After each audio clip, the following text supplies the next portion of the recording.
Hi, this is Simon Candlish and welcome to another marvelous videos. Batman found a new look when director Mattson Tomlin joined hands with Andrea Sorrentino, a horror and suspense artist. Together they created a grittier Gotham City with art depicting the noir aesthetic as a story, with slight discrepancies and alterations from the Batman we know. Tomlin creates a world where Batman has an imposter. He is hated by the law but cannot be apprehended since he never takes lives. But when an imposter goes on a murder spree by shifting the blame of the murders on Batman, Bruce Wayne is left with no choice but to crack the case while operating in silence. In this adaptation, Batman is shown in a darker light. He is perturbingly flawed, even if his intentions and actions lean more towards being noble. Bruce Wayne has been flawed ever since the death of his parents. Meanwhile, with the imposter around, Batman finds himself in a situation where trying to clear his own name will lead him to his demise. The story is spread across 3 fantastic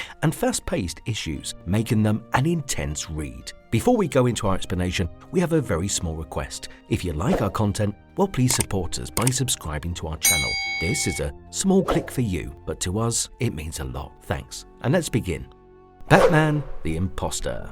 The story takes place in a time where it has been 3 years since Bruce Wayne has returned to Gotham City and adopted the moniker of Batman. The premise is different from what we are used to, which is mostly evident from Bruce's other interpersonal relationships, which do not seem to exist here. As we get deeper and deeper into the story of Batman and the imposter, all the little details will help put things into perspective. The first issue begins with Dr. Leslie Tompkins being awoken from her sleep by a loud sound coming from somewhere else. She headed out to see what had happened and found Batman's body severely injured, tattered and bleeding out. Curiosity gets the best of us at times, and the doctor was no exception to this. She unmasked the vigilante and realized that the man behind the mask was her patient, billionaire Bruce Wayne. She realized that he was on the verge of death, but she also knew that if he was admitted to the hospital, he would subsequently end up in Arkham Asylum. Batman's vigilantism always had its fair share of opposition from the upholders of the law, but this reality took it to the extreme, with Batman's impact turning the traditionally powerful people by Gotham's law dead against him. They resented him for changing the face of Gotham to his own design, and as such, they wanted him neutralized. Unfortunately for them, Batman never killed his opponents, which meant that they could not arrest him under severe grounds. Anyway, Leslie decided not to get the hospitals involved and nursed him back to health. While pondering over how much misfortune he had to deal with since the death of his parents, he suffered from obsessive-compulsive disorder, acute anxiety, PTSD, and an untamable rage. This rage of his had driven Alfred away from the Wayne family, coercing the butler to quit his job, and his rage had become Bruce Wayne's personal demon. When Bruce regained consciousness, it was evident from Dr. Tompkinson's words that even she thought of Batman as someone who assaulted people. She asked about what led Bruce to his near death, but naturally Bruce was reluctant to share the details. This was until she threatened to reveal the truth to the police if he did not tell her everything. Batman narrated the incident where he had stopped an armed robbery that gravely injured him, especially with a knife stuck into his leg. To prevent him from bleeding out on the streets, he crashed into Leslie's apartment, hoping to either die there or get saved. When Leslie showed her disdain towards Bruce's lifestyle, Bruce revealed how he went to the ends of the earth to control the monster within him, showing another discrepancy between the Bruce Wayne we are familiar with and the one we are talking about. Originally, Bruce trained under several masters and began to fight the criminals in Gotham City in order to avenge his parents and to ensure no other child in Gotham experienced the same fate as him. However, in this story, Bruce does what he does to control his rage better. To Leslie, he sounded insane. As his psychotherapist, she could not reveal anything she knew about him to anyone unless their lives or others or her patient were in danger. With Bruce Wayne, that danger was always there. However, she just wanted to help and asked him to visit her office every dawn. Not doing so would prompt her to call the cops on him, who would be more than happy to send him to Arkham. And yet both Bruce and Leslie knew that Bruce's actions as Batman were making a positive difference, especially with Gotham City not having a violent crime last night for the first time in 54 years. But where does the imposter come in? Well, he's there, but to truly understand his origin, we need to understand how messed up the situation is with Bruce Wayne. The scene shifted to the Gotham City Police Department, where the police force's most capable detective, Blair Wong, investigated Batman's situation and found a string of leads, with zip lines across the city and motorbikes placed strategically in sewers. It was evident that the bikes were not abandoned but were hidden. She suspected that these facilities were being used by Batman to move in silence and stealth. The bikes also happened to be quite expensive. Installing zip lines would be another huge pocket pinch as well, and this meant that the Batman was either very rich or he had a rich benefactor, bringing the ultra-wealthy of Gotham City under the detective's radar. Meanwhile, a man and a superior named Mr. Wesker showed his disdain toward Batman and his activities in Gotham City. He was another ultra-wealthy man, a benefactor of Gotham City and the police department. He believed Batman to be bad for his business. Not just him, but the other wealthy families felt the same way about Gotham City's hero. And Batman, always outdoing the police in their job, made them look like fools, which sold the newspapers, but in the long run was not something the rich families or the 1% of Gotham wanted. Wesker assigned Detective Wong to arrest the Bat, who knew that Wesker was an egomaniac. However, with the economic repercussions caused by Batman's antics, Detective Wong knew that not following through would cause her severe problems from Gotham's 1%. There was also the fact that she considered Batman's methods to be wrong. Soon, news took over the television, which the detective witnessed with her colleagues. Batman had finally killed someone, giving the police all the reason to apprehend him. In a footage, Batman was seen kicking off some people from a rooftop, leading them to their deaths. A man from the team named Hatcher inquired about the nature or the perps, and needless to say, they were criminals. Soon the forces were put to the test with their new objective to hunt Batman down. While Detective Wong tried to piece the information together, it was time for Bruce Wayne's therapy session. At the same time, Dr. Tompkins had read the news about Batman finally becoming a murderer. When she met Bruce, who was worn out once again, he claimed that there was something out there who was murdering people while pretending to be him.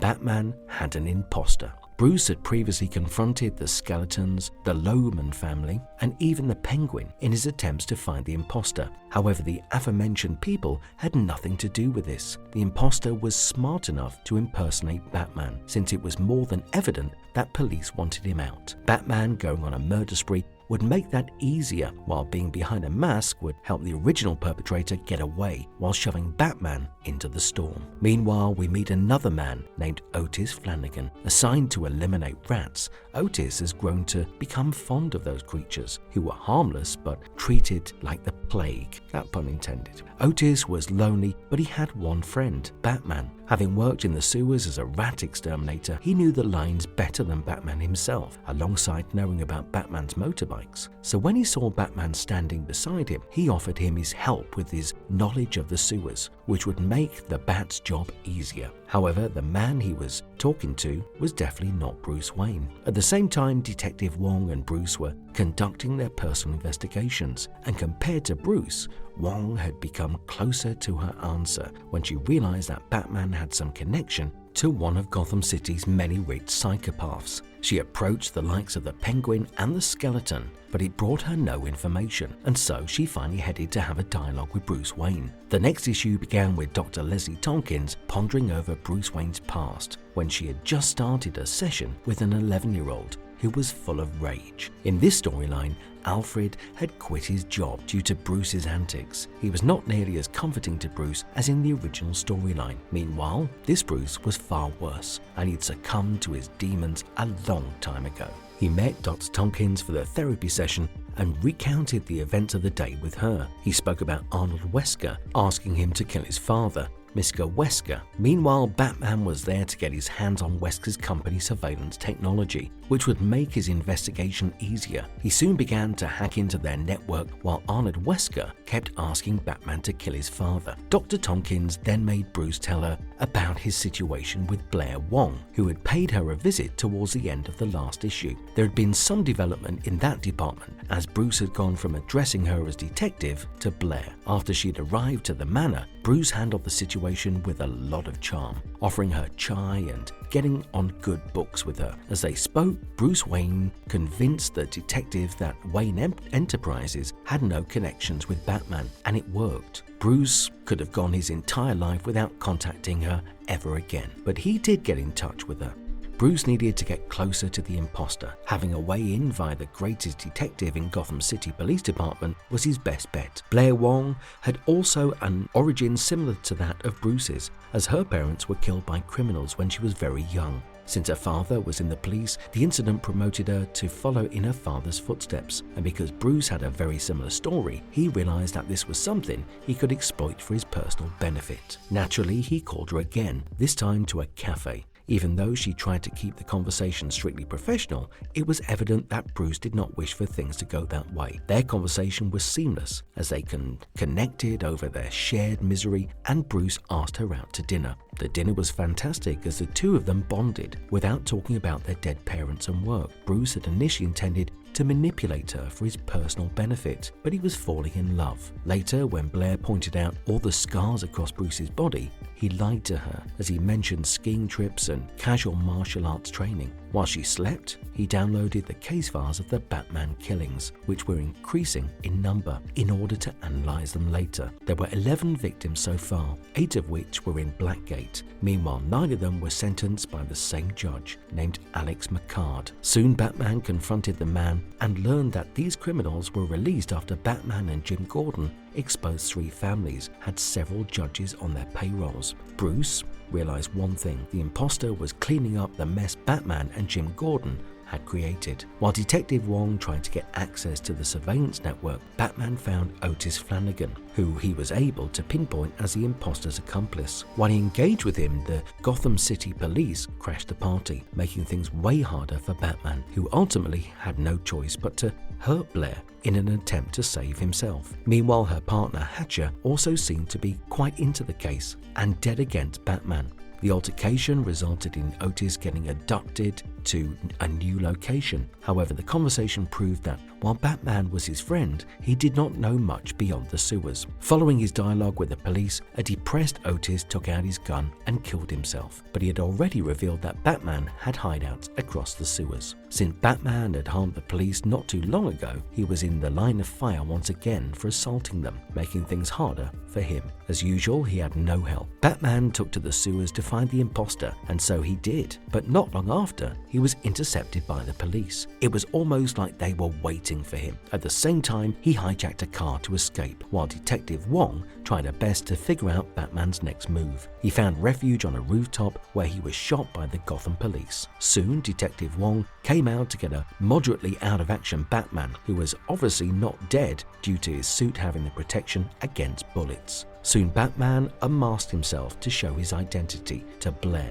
who was distraught on learning the truth. Bruce claimed that he never killed people while Blair pointed out a gun towards him, but ultimately she let him go and pondered over the existence of an imposter. Meanwhile, Bruce headed to Leslie Tompkins and pointed out how Batman was actually making a positive difference. And even Leslie Tompkins knew it, so he wanted to stop attending these sessions. However, Leslie cared more about Bruce than about Batman. She wanted to help the wounded man whose life has been nothing but misery. She believed Bruce Wayne could help more as a billionaire than as Batman. However, Bruce mentioned how he only got millions at a time, never billions, because of how his family had planned things with the money. Otherwise, he would have donated the money a long time ago.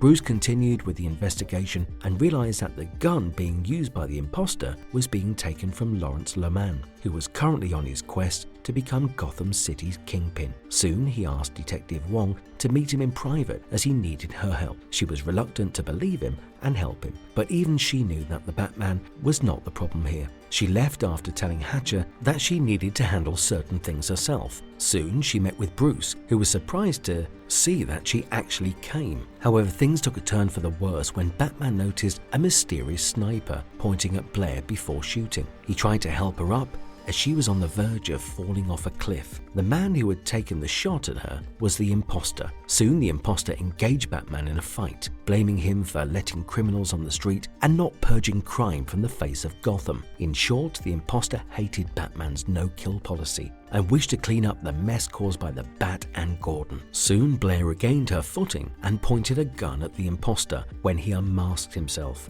It was revealed that the serial killer who wanted to shift blame towards the Batman was a man from the police department and Blair's partner, Hatcher. When he pointed the gun at the detective, Batman used one of his weapons to take his eye out. The imposter then fell off the same cliff and Batman was unable to save him. But this time, he had no regrets. Following the incident, Blair tried to arrest the Bat and he did not resist, but he asked her, "Will Gotham City be safe without me?" She knew that it wouldn't, so she let him escape. Batman then met with Arnold Wesker, who wanted the Bat to kill his father. However, Batman decided to lead him to Leslie Tompkins, hoping to cure his mind, because that was what Batman stood for. He was not a killer, he was a reformer. He did not wish to get rid of crime by exterminating criminals. He wanted to create a world where there wouldn't be criminals in the first place, and helping people acquire that healthy mind would bring him closer to his goal. But in the process, Batman was seen sacrificing the health of his own mind time and again. In a way, the imposter had won, because no one ever would know what Batman